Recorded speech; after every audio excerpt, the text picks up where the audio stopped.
Rio is often in the spotlight for negative and film-like violent situations. From a police helicopter downed by gangsters to celebrities kidnapped, the dangers from Rio are as famous as the natural beauty of its panoramic landscapes.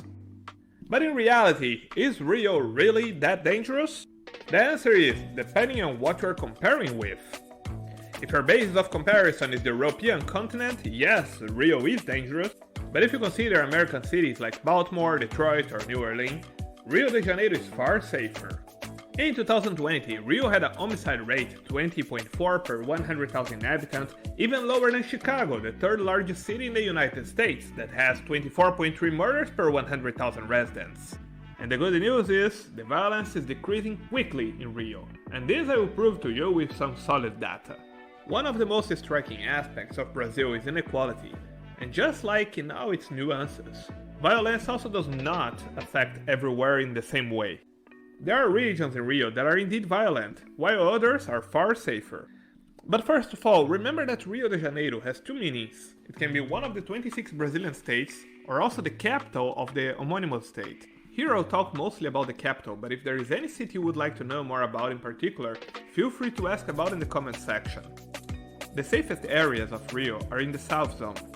The tourist-friendly beaches of Copacabana and Ipanema are considered safe during the day.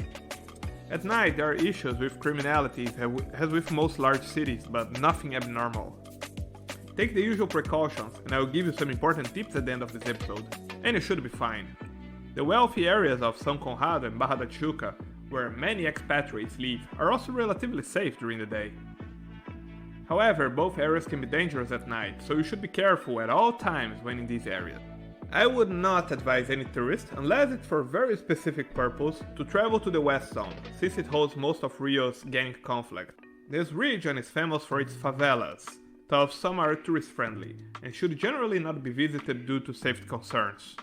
After dark, it's wise to avoid the favelas completely, as well as national parks. Unfortunately, camping in a park in Rio is not a good idea.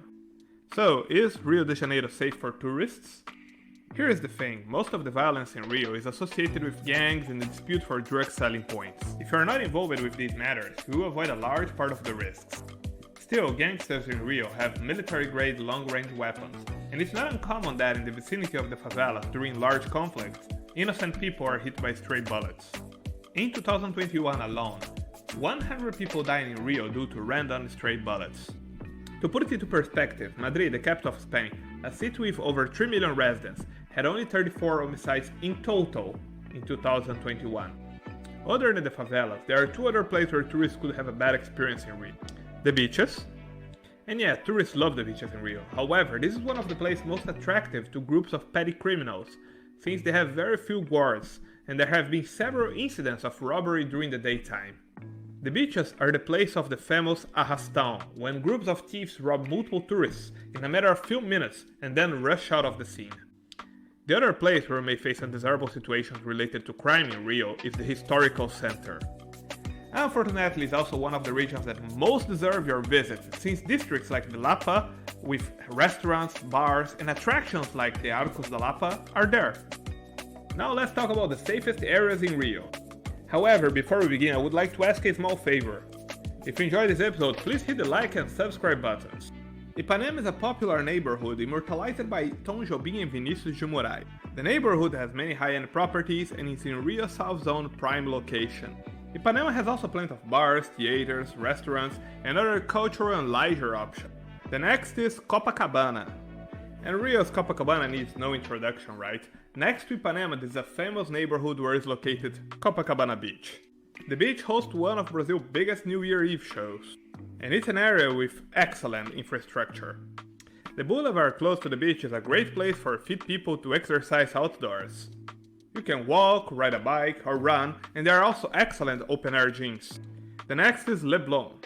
Leblon's picturesque beaches make it one of the city's most beautiful postcards. The neighborhood has a lively nightlife as well as cultural and leisure options.